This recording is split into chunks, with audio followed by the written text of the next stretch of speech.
I'm Debbie. I am a social worker, a teacher, a principal, and currently a child protection lead for the 36 Quality School International schools all over the world. And next year, I will be full-time working with ICMEC. So if you're staying in this region, or I guess any other region, you will be hearing even more from me. And I look forward to working with you all in this role. Ian Russell is here with me, and I want him to introduce himself briefly. He's going to be supporting this presentation and helping me to answer all of the questions that you might have. So go for it, Ian. Good afternoon, good morning, or good evening from wherever you are, from Dominican all the way to South Africa. It's awesome to be here. I'm the head of school at St. Michael's School. As Debbie said, I've worked with Debbie and with ICMEC for a couple years now. And we're here to support you in your learning. So today I'm going to go through a brief introduction and review of peer abuse and how to prevent and respond to it. But I'm hoping the majority of our time will be spent on a case study. So I'd like you all to get into breakout rooms, dig into a case and learn from each other. And we can all learn together about the best ways to respond when we have a peer-on-peer abuse case. I will share this slideshow and some further resources on peer-on-peer abuse so you can continue your learning via Abby within the next few days. I'm not going to promise tomorrow, but within a week, you'll have this slideshow and some peer-on-peer resources. A reminder that this is a safe space. Survivors and supporters of survivors are here. If you experience strong emotions, feel free to turn off your camera, step away, whatever you need to do. And you might hear some things today that make you wonder if you responded appropriately to a past concern that was brought to you. Please don't beat yourself up. We're all here learning to get better. Our stories are our own. Please don't share someone else's story without explicit permission if you hear something in here today. And I know that we all are coming here agreeing to avoid judgment and discriminatory language. And also, if I use an outdated term, please feel free to let me know in the chat. I will give you all a minute to read this. So we'll just start with the definitions of what is peer-on-peer abuse. Okay, I want to add a few notes on sexual harassment. So sexual harassment in school is likely to violate a child's dignity, to intimidate, degrade, and humiliate children. And it creates a hostile, offensive, and sexualized environment that normalizes inappropriate behaviors. And for all of these reasons, sexual harassment can lead to sexual violence. Any questions about any of these definitions of peer-on-peer abuse? So when can we call negative behaviors abuse? I want to note that both genders can offend and abuse each other. And when this happens, males might be even more deeply traumatized just due to the expectations of how they react to being traumatized. When you're thinking about a vulnerability, consider the vulnerability of the victim based on the fact that people who harm often choose targets from vulnerable groups. That might include the LGBTQ+ community, students new to the school, students with disabilities, students who belong to minority groups, students who get in trouble frequently, poorly supervised students, and students who come from families experiencing any kind of difficulty. Other markers to look for when you're deciding whether something merits being called abuse would be significant power differences between the person who's experiencing the abuse and the person causing it. With the person causing it having more power, whether it's social power, financial power within the school. If the behavior is causing significant harm or trauma, it's likely abuse. If it's part of a pattern of concerning behavior rather than a one-off. And when the behavior is sexual, do make sure it's not part of normal experimentation. And we're going to talk a little bit more about that. But do remember, all incidents of sexual assault and all but the most minor incidents of physical assault should be considered child protection issues. And generally, if you're in question, talk it over with your child protection lead.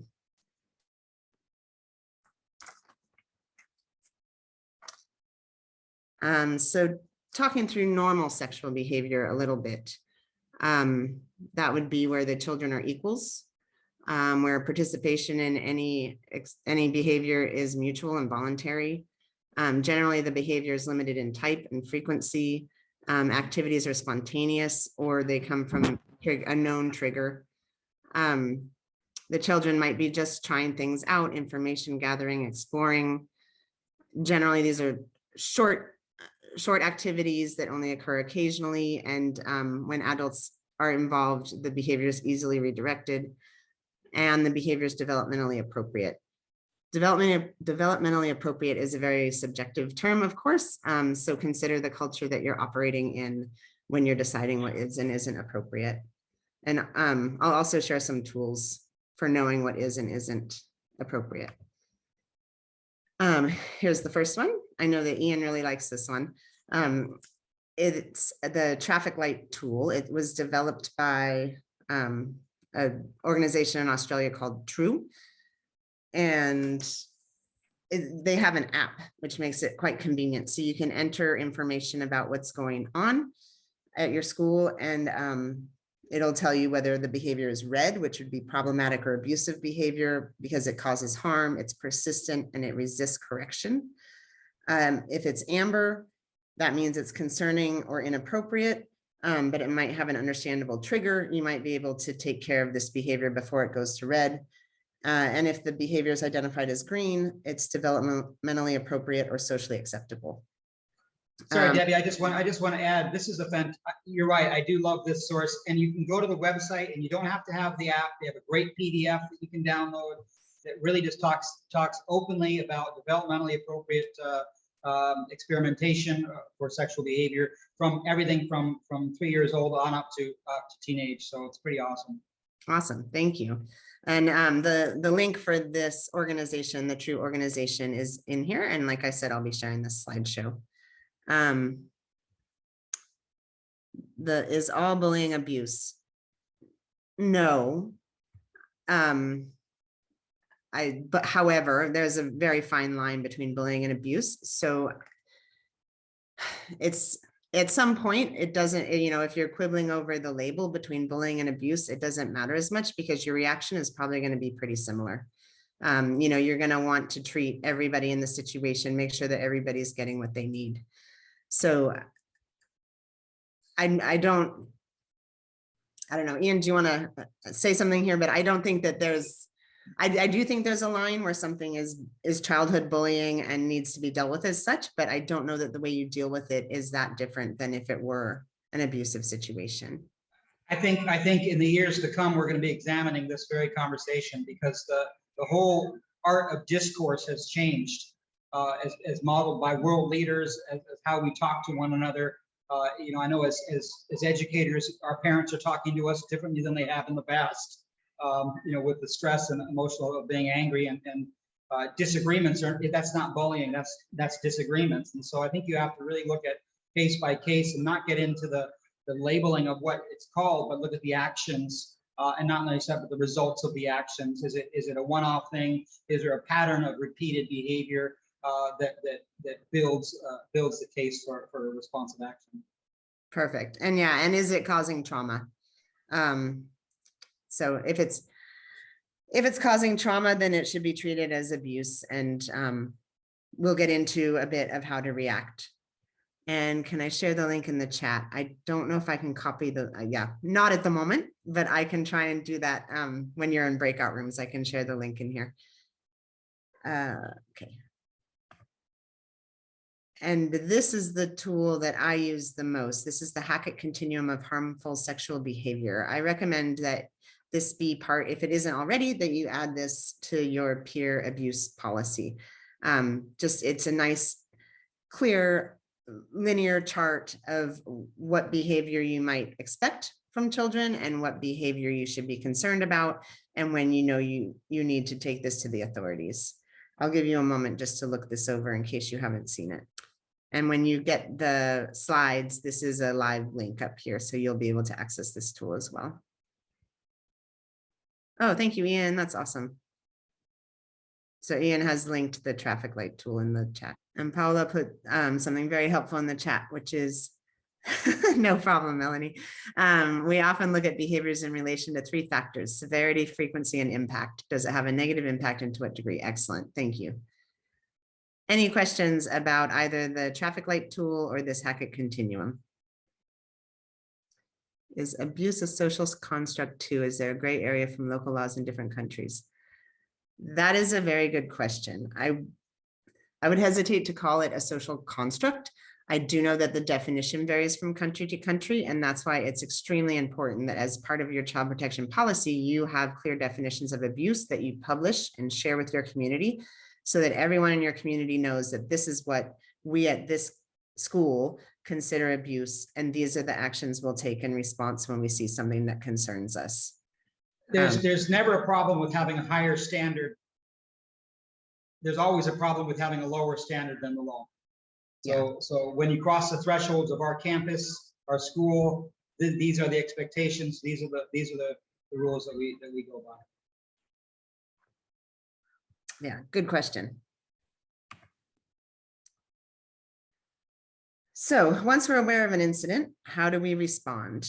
The first rule, if there's any question that child sexual abuse material or which would be any kind of sexualized images of children, if there's any question that this is involved, make sure that you don't look, you don't forward, that this never crosses into your inbox, basically.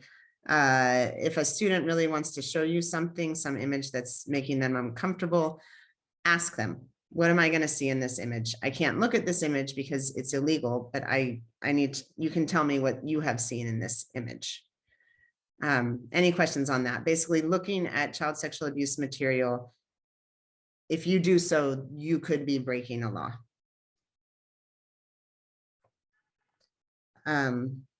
Okay. Second, how to respond. Never allow a student to feel like they're creating a problem or make them feel ashamed about reporting to you. And don't promise confidentiality because you won't be able to keep that promise.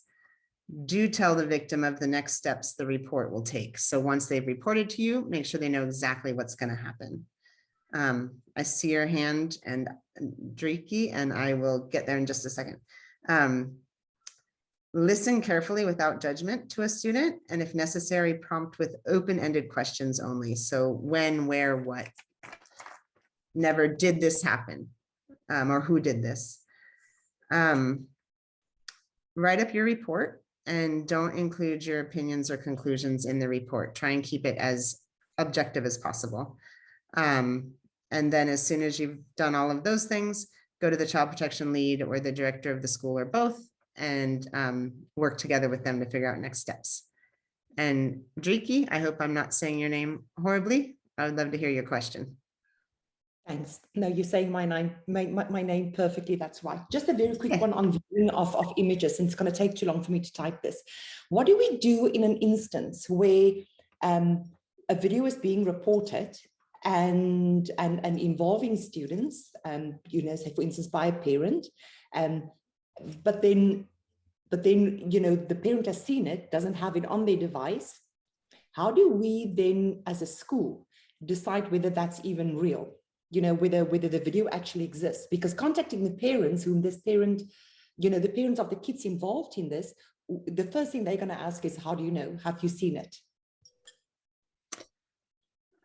Okay, I see. So you're responding to like the parent of the child who might be accused of doing something wrong with the video. No, it's just a concerned parent. It's a concerned parent who claimed to have seen a video, but she named, or this parent mentioned the names of some students involved in that. How do you handle that? How do you contact the parents of these alleged students involved in the video? Because parents are defensive. So I think, this is happening a lot already with apps like Snapchat, I think is the one where you can delete things quickly. So you can show something for a minute and then it's gone. And I think in all cases, it's our job as a school to inquire. When we have a concern, we conduct an inquiry, we figure out what we think is going on, and we respond to the best of our abilities. And we're not the police. We're not conducting an investigation. We're not looking for hard evidence. We're just trying to figure out if someone was hurt by something, how do we make it better? And I think that's the best way to tell a parent is that, this was reported to us, we're responding as best as we can, but we're not the police. We're not going to look for hard evidence. We just see that this has hurt some students within our community. So we're trying our best to address that situation to protect those students. Ian, do you want to add anything to that? I was just gonna, assume the incident happened and then jump to recovery. What's the entry plan? How are you going to work with those students coming in? And then, of course, the most important thing is document as you reporting and looking for patterns of behavior. Yeah, perfect. And if it's, something like a video that multiple students were involved in, of course, you'd be talking to those students and finding out what their story is. Does that answer your question? Okay, I see a thank you in the chat box. Hopefully we've answered your question. Any other questions about this? So how do we prevent and respond to peer abuse holistically? These 4 steps. So first, you want to make sure that you have a zero tolerance policy with input from stakeholders, especially students. Make sure that students are part of writing and reviewing your child protection policy. It's great if they sit on the policy part of the child protection team. You don't always want students to hear, in general, you don't want students to hear about cases that you're currently dealing with, but you do want them to be involved in the general pieces to help you with writing policies. And then 2, risk assessment. Complete a risk assessment that includes a safety survey, an environmental audit, and identification of vulnerable groups within your school community. There are tools for all of these things on the ICMEC website, and I will send a link as part of the resource package that I'll get out to you early next week. And 3rd, you want to make sure you have action plans for risk mitigation, for reporting pathways for students so that they know who is safe at the school for them to talk to, acceptable use policies for online use, agreements with families about students' behavior at school, staff training, parent training, and student curriculum on child protection and social emotional learning. And finally, make sure you have a central record for reporting that also includes if a student is transferring to another school, will you share their file with that next school? If so, how? What are the laws in your country? If you're mandated by GDPR, it's difficult, but can be done. Definitely include your legal team as this and figuring out how you might share records. And then step 4 is communicate. Like I already said, make sure that your community is well aware of your child protection policies, your definitions, how you will respond. Work with students and parents to make sure they understand. Work with outside agencies so that you know what their expectations are of you and what you might expect of them. One of the best things I've heard to do with outside agencies is before you have any concerns, go to them with possible cases. What will you do if, so that you know before you have that thing happen, how your local law enforcement might respond, how your social services might. And then share with your community also how infractions will be handled so that nothing is a surprise. Ian, I saw you switch your mic off. Yeah, I just can't overemphasize that enough. The good work happens in the absence of crisis, and to make those connections. And again, if you're working in culturally sensitive or different communities, again, how might you handle a case like this should it ever come up?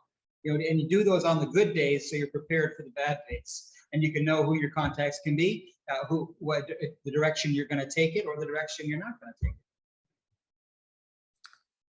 So if you follow these 4 steps, all of this together will create a climate where abuse won't be minimized or dismissed. And that's what you want.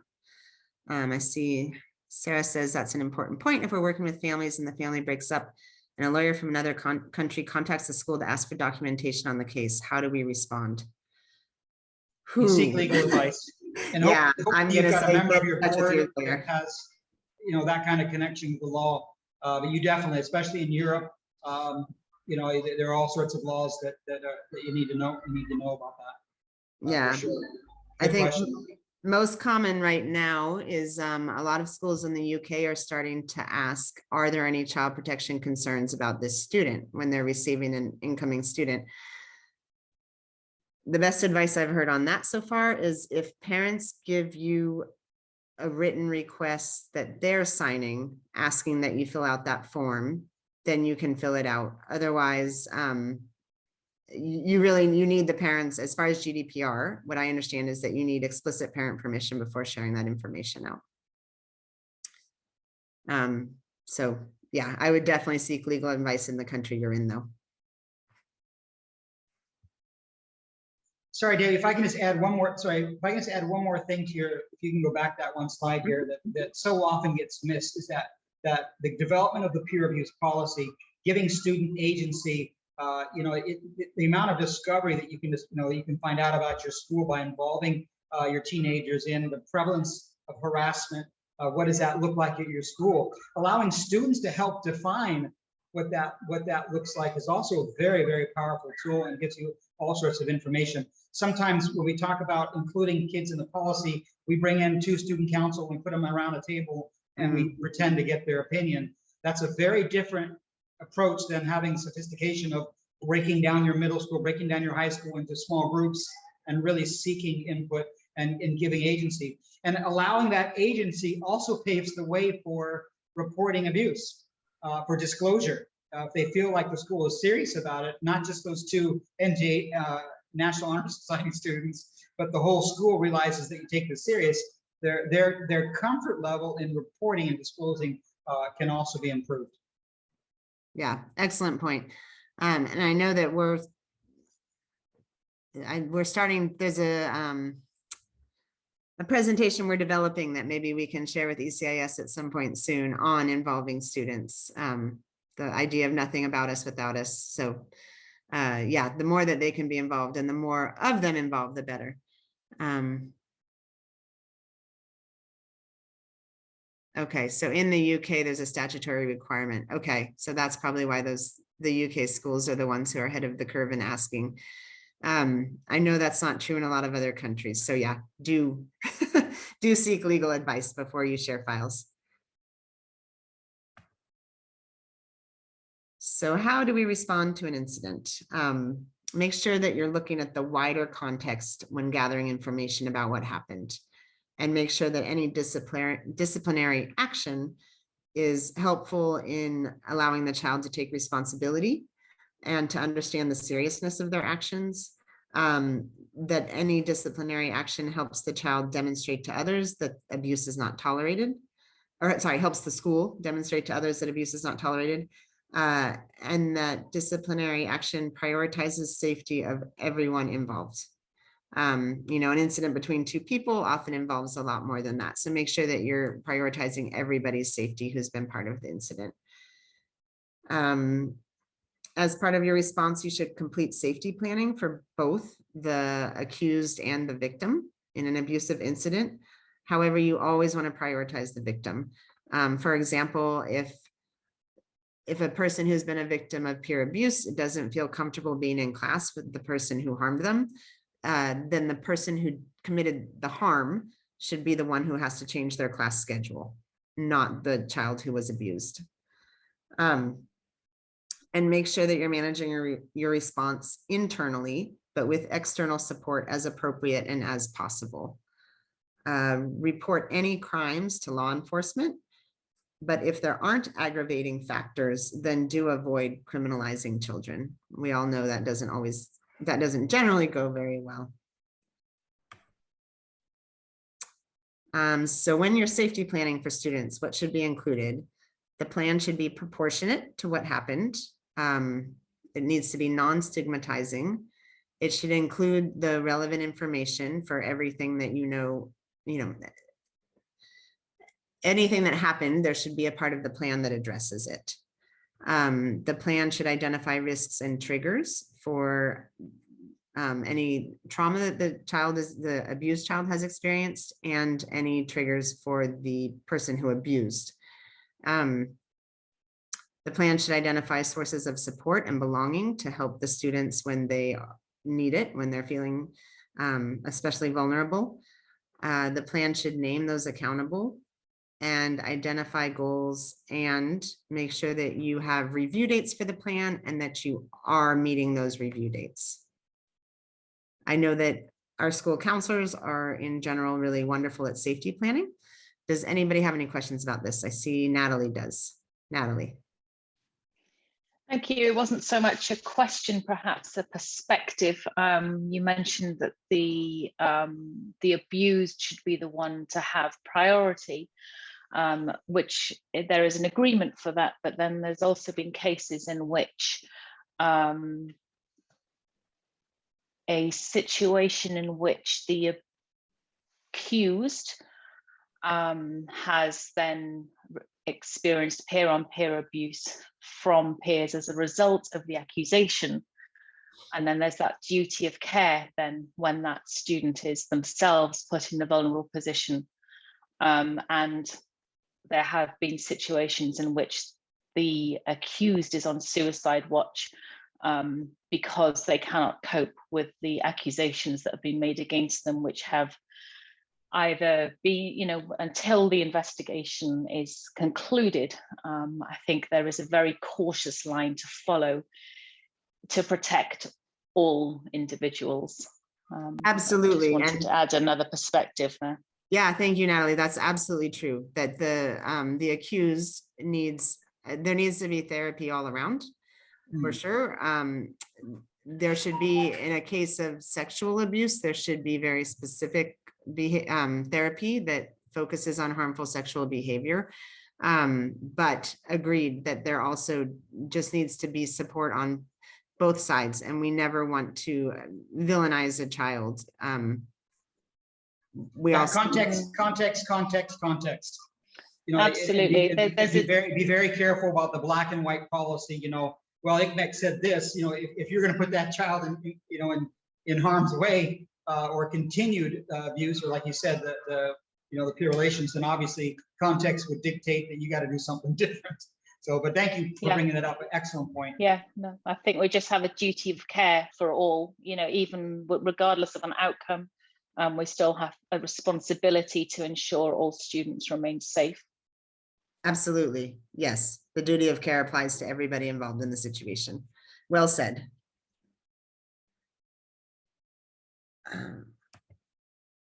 Oops.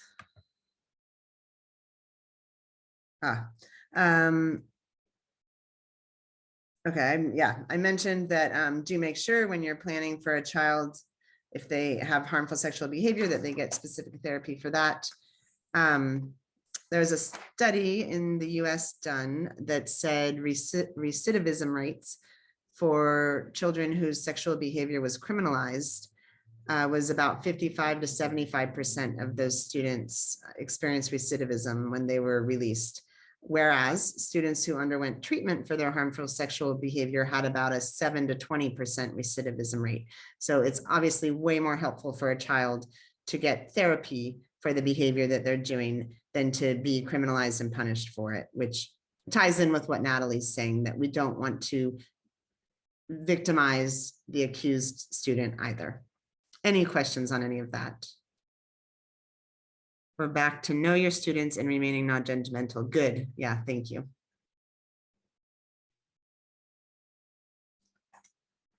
Okay, so with that, we're going to jump into breakout rooms to discuss a case.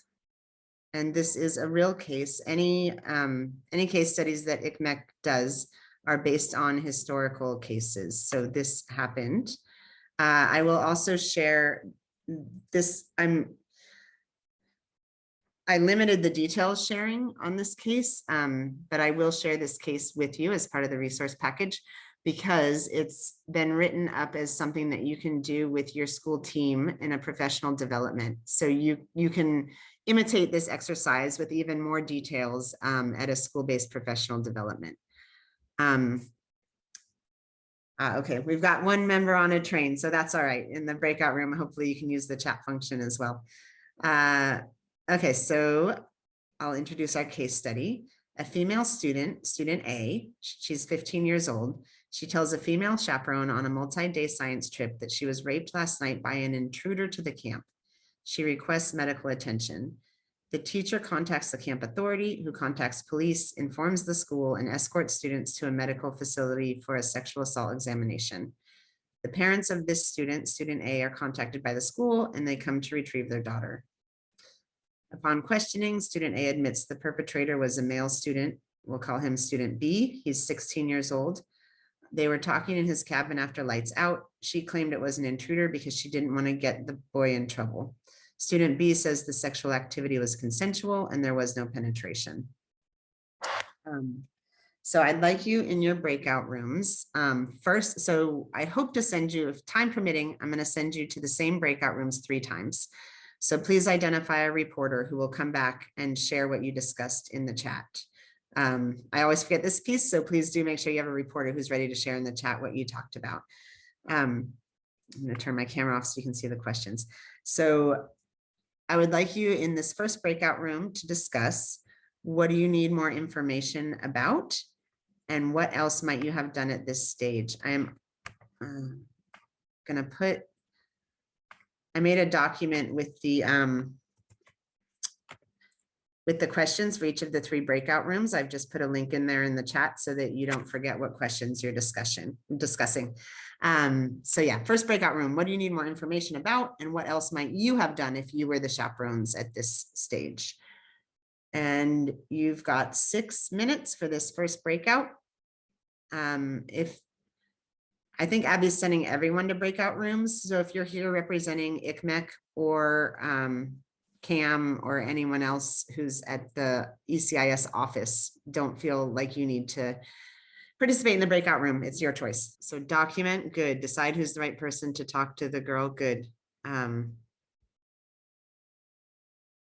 Get the boy picked up, good. Roommate, and figure out what you know about him.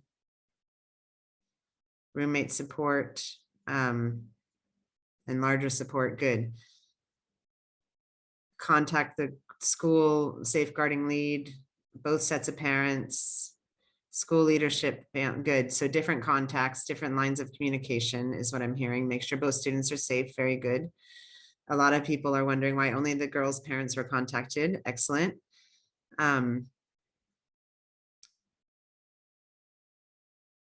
Good, so turning it over to the safeguarding lead again. Is it our role to know more or do we turn it to safeguarding lead? Good. And I think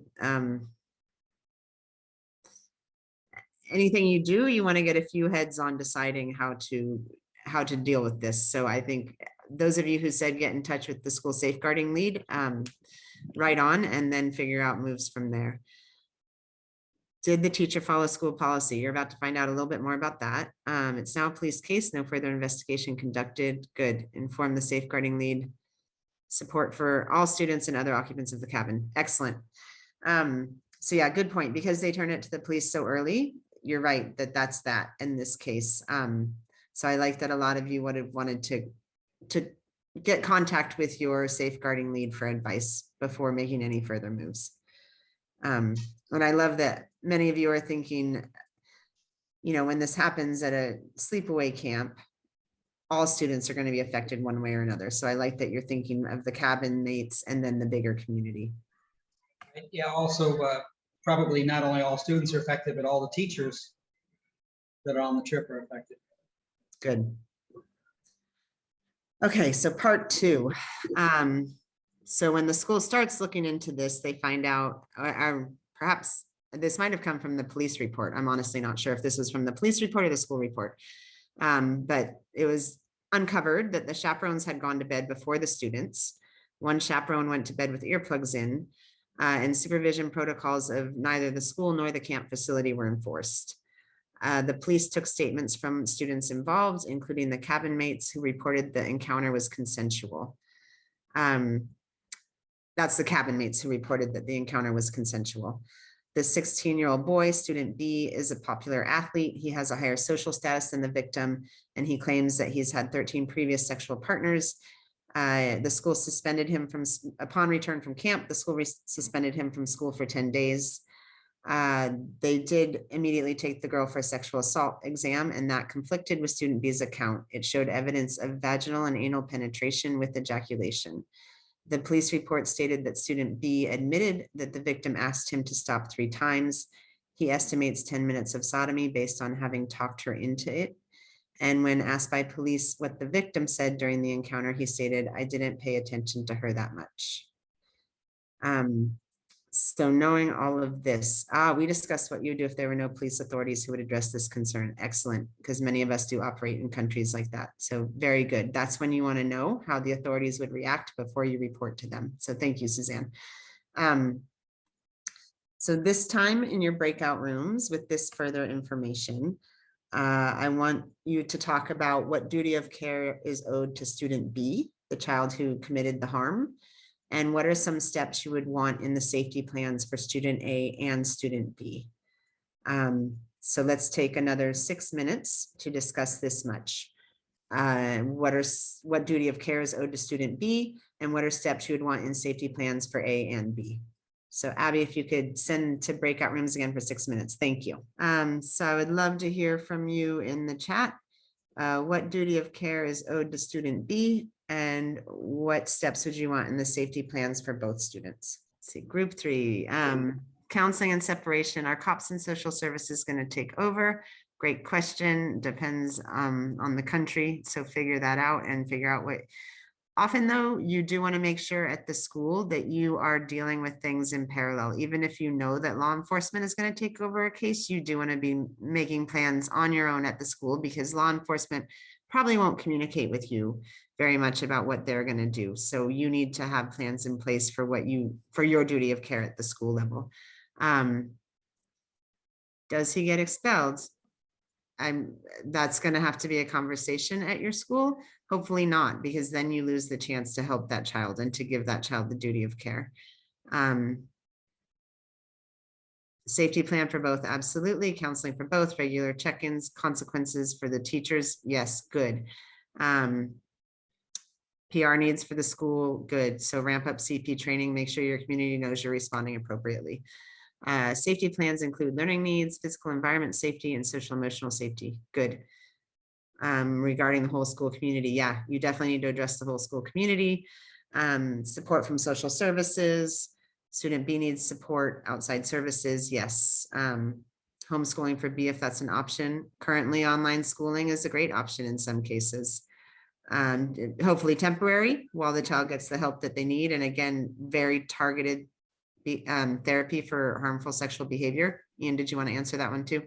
No, I was just going to say, in the comments here, you're seeing a parallel track develop from what you need to do at school. I would caution you, this is not the time to do additional training. This is the time to do additional conversations and communication. The training has got to come later. In the middle of a crisis is not the time to be jumping into that.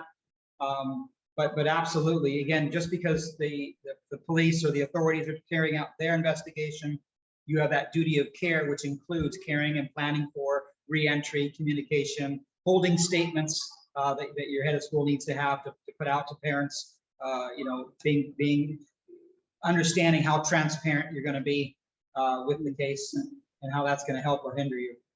Right. And obviously you want to maintain as much confidentiality as possible for both student A and student B. Yeah. But then there's going to be breaches in that confidentiality that you need to address. But any statements you make to your school community should, of course, be general and not be about these students or any specifics of the situation. But, we take child protection very seriously. We're changing our policies for such and such. Okay, good. Paula, before it goes too far up in the chat, Paula makes a really good point. One voice. That probably one of the best tips for communication is just one voice communicating out. Yes, identify a spokesperson and make sure that teachers know when they're asked questions that they're to refer them to the spokesperson, not answer themselves. Refer to school policy, good. And if you don't have a policy, get one in place. Consider how you talk to friends, good. Address concerns rather than rumors. Yes, very good. Okay, so I think everyone is on board with treating both students, making sure both students get the care that they need and understanding the duty of care of student B, which is great. I hope those were some good conversations. It looks like the notes that they were. So finally, Student A is a musician. If you remember, student B is an athlete, so they're in different social circles. No, the school did not seek additional victims. So hopefully that's an error that we would correct if we were the child protection team. The victim wasn't informed by the school of the suspension of the accused, and there was no safety plan offered for her return to school. The victim was subjected to backlash from the classmates who accused her of lying about being raped and blamed her for harming student B's reputation. Student A faced retaliation in person and online. The hostile environment, because it wasn't addressed by the school, added to student A's trauma and decision to withdraw from school. Student A never returned to school and was enrolled in a residential school specializing in trauma-informed care due to her long-term mental health. And no reconciliation actions were taken by the school. The school continues a defensive posture. Student A's parents accepted a mediated settlement for redress to cover mental health treatment and expenses incurred to avoid a court case. The national and international press became involved, and student A ended up changing her name for her own safety. So it is our time. But I would love if you have a minute to stay and you want to put in the chat your thoughts or raise your hand and speak about what outcomes you would have liked to have seen in this case instead, and how our schools can limit the risks and vulnerabilities to prevent this type of abuse. If you need to go, I understand. Thank you very much for joining us today. And again, I will send out resources and this slideshow for you early next week. Thank you, Camille.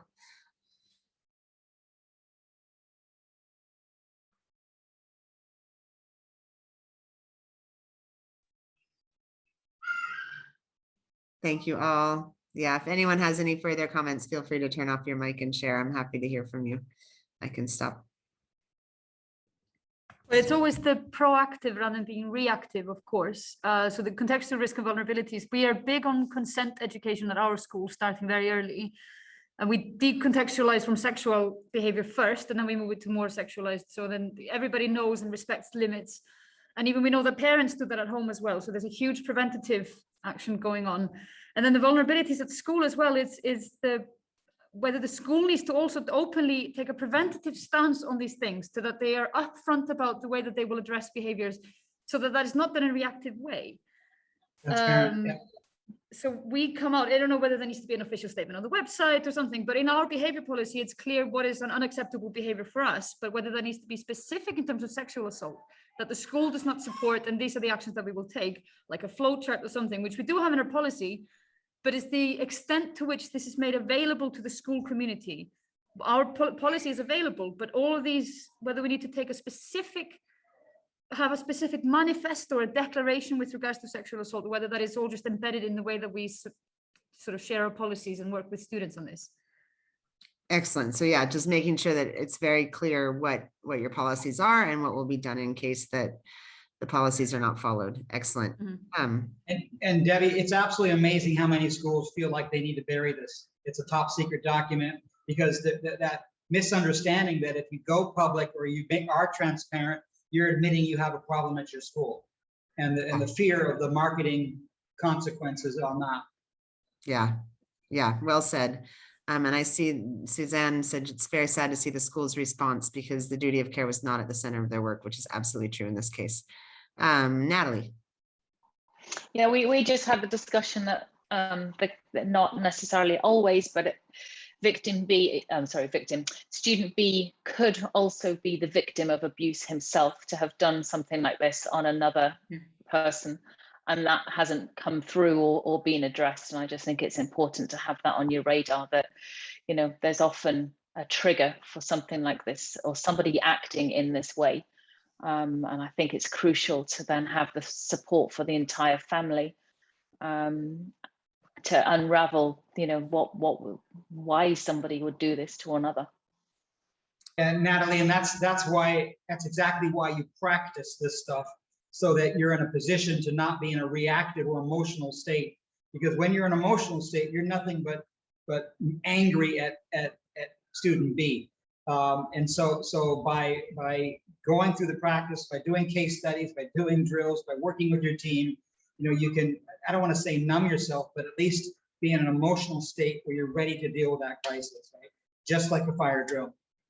Yeah, I think it's the opposite of numbing. It's being empathetic to like all that's going on. Yeah, well said, because you know the procedure, so then you can take the time to see what's going on. Driki. I think, I mean, if I look at this, I mean, I'm actually quite shocked that the school handled it this way. And to me, it appears like they were very concerned about the reputational damage to the school.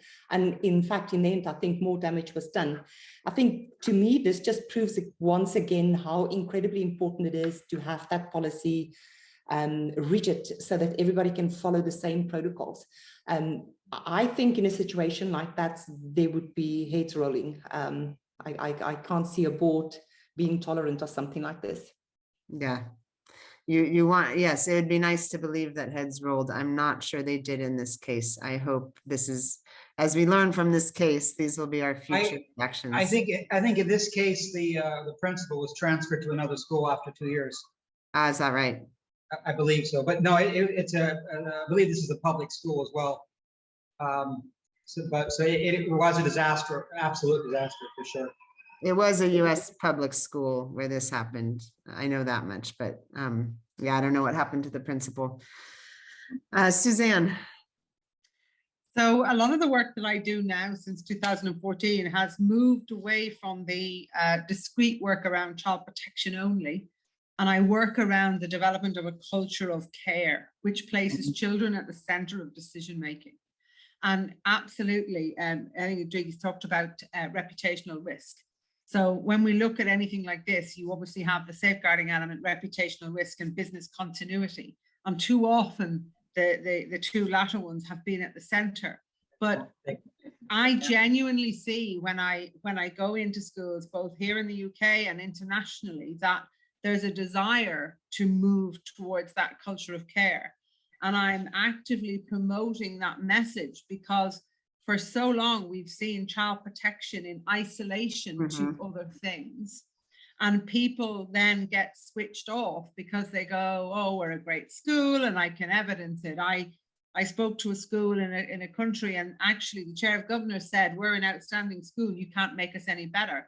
But when I went in and did a safeguarding review against all of the standards, you know, and we have to call out, you know, people like CAM and the international task force who started this ball rolling. But when you actually go in, you can see and quickly identify that there is major gaps in standards, not because there's not a desire to do the right thing, but that there's a lack of understanding of the symbiotic relationships between the mental health and well-being, good pastoral care and safeguarding. And it's only by addressing those that we can shift to where we need to for all schools. Absolutely. And I see Driki chimed in here that, yeah, it's time to look at the school culture at large based on how other boys were protecting this student B. That there's definitely a cultural problem at the school that allowed that to happen. So yeah, well said. Thank you. Anything else? All right, it's been very nice. Just thank you for raising a hugely important topic. You are welcome. Hugely You important. all. Yeah, thank you very much. I appreciate the participation on the case study. So thank you very much. It's been nice to spend this time with you. Thank Debbie and Ian to have packed so much into an hour. Absolutely extraordinary. It was brilliant and lovely opportunities for people to discuss. It's heartbreaking, isn't it? The oh, absolutely, every time. Yeah, and it doesn't get easier. No. It's so good to present us with something where, you know, we're not looking at the solutions all being right, but some of them being questionable and helping us to kind of self-examine again. Lovely to see you there as well, Suzanne. Hi. Thank you. Thank you, Sarah. Bye-bye.